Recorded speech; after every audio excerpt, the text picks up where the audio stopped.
Moi j'étais hyper étonnée de votre intervention à toutes les deux, tous les trois avec Louis-Michel, parce que je pensais pas que ces deux institutions, enfin on va dire, qui font partie de notre quotidien, la SIAP et le GAP pouvaient être autant en péril, quoi. Je pensais pas. Je savais qu'il y avait des difficultés financières au GAP, mais pas au point de se dire que peut-être il n'y aurait plus de GAP demain, quoi. Qu'il n'y aurait plus de techniciens, qu'il n'y aurait plus ces gens qui nous entourent, quoi.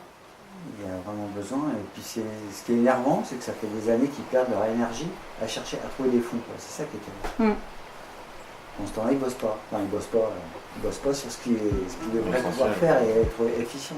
La SIAP, le GAB, les CIVAM répondent à une mission de service public. Nous devrions être aidés de façon importante par les politiques publiques, ce qui est de moins en moins le cas.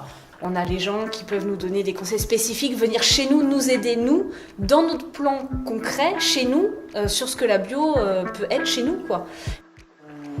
C'est pareil, quoi, ce que fait la SIAP avec les gens qui sont en reconversion et qui les accompagnent comme ça pendant un an, les forment, les mettent dans des fermes. S'il n'y a plus ça, ça me paraît...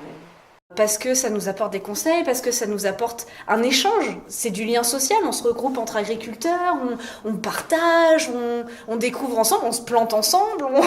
Voilà, puis c'est le petit conseil de l'un qui fait avancer l'autre. Et si on n'a pas ça, ben on n'a plus rien, quoi. Enfin... On a le devoir d'accompagner des gens qui ne sont pas issus du milieu agricole. Et ça, on a un savoir-faire là-dessus qui est indéniable.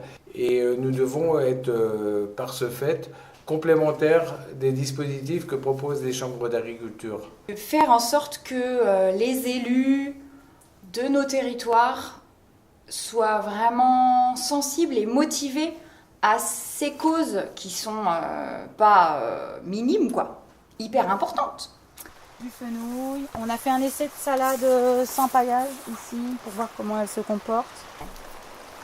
Voilà, donc tu vois là, nous, notre principal souci en agriculture biologique, c'est qu'on ne peut pas utiliser de produits, bien sûr. Donc en début de saison, on a beaucoup d'insectes, et encore plus cette année, parce que comme il n'y a pas eu d'hiver, du coup on a une surcharge d'insectes. Donc du coup on est obligé de couvrir beaucoup de nos cultures.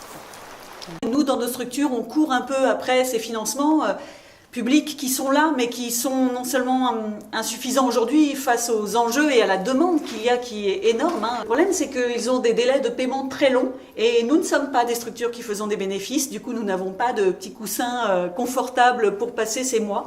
Donc soutenir nos structures, c'est aussi faire en sorte que les porteurs de projets qui veulent s'installer en bio, ils trouvent des territoires accueillants chez nous en Sarthe. Sinon, ce sera le deuxième exode rural et ils partiront dans d'autres départements, dans d'autres régions où les élus les accueilleront les bras ouverts. Parce que oui, l'agriculture bio, c'est un métier d'avenir. Trouver les plantes, semer des graines, regarder tout ça pousser. C'était ça qui m'animait quand j'avais 18 ans. Et puis voilà, je l'ai réalisé à 46. Il fallait du temps, quoi. Le tout c'est de réaliser ses rêves, quoi. Peu importe l'âge. Voilà.